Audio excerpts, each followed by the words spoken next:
ఎవరో ఒక అతనికి వెళ్ళి ఒక అతను దండం పెట్టాడంట. అయ్యా, నువ్వు దేవుడు లాంటి అయ్యా, అసలు దేవుడు లాంటి దేవుడివేనయ్యా అని అంటే అతను అంటాడు, నా భార్య కంటి కనబడక నా భార్య ఎటో వెళ్ళిందని నేను తిరుగుతుంటే నా భార్యని ఎత్తుకుంటా నేనెట్లా దేవుడిని అవుతాను రా అన్నట. నువ్వు అన్నాను నువ్వు దేవుడివే రైట్ మరిబాయ్, నా భార్య కొరకు నేను ఎత్తుకుతుంటే. మన గ్రంథాలు ఏమంటున్నాయో తెలిసిన మన గ్రంథాలు ఏమంటున్నాయో తెలిసిన కామము, క్రోధము, మదము, మాత్సర్యం ఉన్నవాడు మనిషి, అతను దేవుడు కాదు అని. దేవునికి మదమాచర్యాలు, కామక్రోధాలు ఉండవు భగవంతుడికి. మనము ఆయన సృష్టించిన ఆయన బిడ్డలం, భగవంతుని బిడ్డలం, మనం దేవుని బిడ్డలమి. దేవుడు ఇప్పుడు మన మధ్యలోకి దిగొచ్చాడు అనుకో, మీరు అందమైన మనిషిని చూసి నేను ఈ అమ్మాయిని చేసుకుంటానే అన్నాడు అనుకోండి, అప్పుడు ఏమంటాను? మరి దుర్మార్గుడు, నువ్వు దేవుడు అయితివే, మేము నీ బిడ్డలం అయితివే, మమ్మల్ని మోహించి మా పెళ్లి చేసుకోవడం ఏంటని పళ్ళు రాలగొడతారు. దేవునికి కామక్రోధాలు ఉండలేవు. ఆయనలో ఉంటే పరిశుద్ధత మాత్రమే ఉంటుంది. ఆయనలో ఉన్న గుణగణాలు ఏమిటి? నా ప్రియమైన సహోదరులారా, ఒకసారి మీరు ఆలోచించారు. ఒక చెరువు ఉందనుకున్నాం, ఆ చెరువులో స్త్రీలు స్నానాలు చేస్తున్నారే అనుకుందాం. ఆ దారిని ఒకడు అటు పోయాడంట, అటు చూడలేదు కానీ అటు పోయాడంట. రాయ్ ఎవరు అన్నారంట వాళ్ళు. అటు దిగేశాడు. మళ్ళా కాసేపు అయిన తర్వాత మళ్ళీ అదే చెరువు గట్టి ముందు వచ్చాడంట. ఇక వాడిని కొట్టారు చూడండి, కట్టేసి కుక్కని కొట్టేట్టు కొట్టి.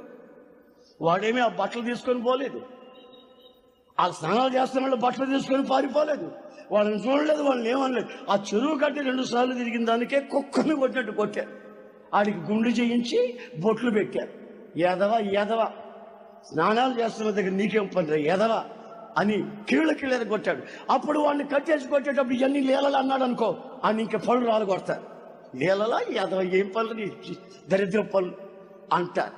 పరిశుద్ధుడైనటువంటి దేవుని శక్తి, పవిత్రతను ఆశ్రయించే ప్రజలు దేవుని యొక్క గుణగణాలు ఎరగక మూఢనమ్మకాల మధ్యలో పడి మనిషి మానవత్వాన్ని కోల్పోయి కామన్ సెన్స్ కూడా లేకుండా ఇంకిత జ్ఞానాన్ని పోగొట్టుకొని పశుప్రాయుడై కామాన్ని, క్రోధాన్ని, శాపాన్ని ఆరాధిస్తూ ఆరాధ్య దైవంలో ఉన్నటువంటి ఆ పరిశుద్ధతను గుర్తించలేని స్థితికి దిగజారిపోయాడు మనిషి.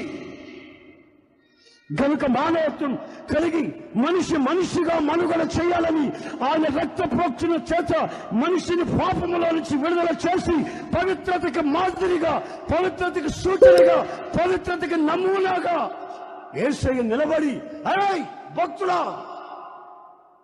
లుక్ అన్టు మీ, నన్ను చూడు, పవిత్రత అంటే ఏమిటో నన్ను చూడు, నా దగ్గర నేర్చుకో. కారణంతో ఆయనను ఆరాధించాలి. కారణం ఆయన పరిశుద్ధుడు గనుక. ఆమేన్, హల్లెలూయా. ఆయనలో పరిశుద్ధత మాత్రమే ఉంది గనుక, ఆయన కోరుకునేది పరిశుద్ధత మాత్రమే గనుక ఆయనను పరిశుద్ధ అలంకారంతో ఆయనను ఆరాధించాలి.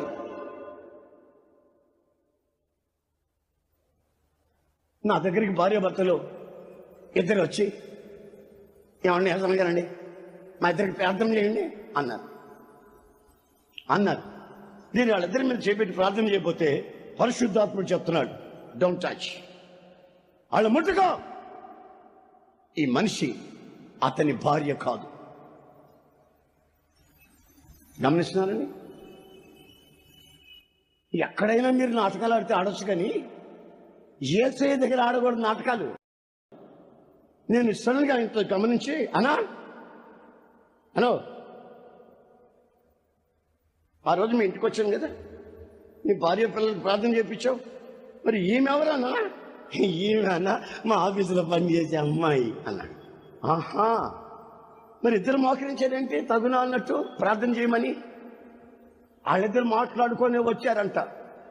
దేవుడు మన ఇద్దరు అక్రమ సంబంధాన్ని దేవుడు అంగీకరిస్తే మన ఇద్దరికి వేస్తాన్ని చైర్లు పెట్టి ప్రార్థన చేసేస్తే ఇక నా భార్య నా పిల్లలను వదిలిపెట్టి మన ఇద్దరి మీద జాలీగా ఉందాం అని అనుకుని వచ్చారంట.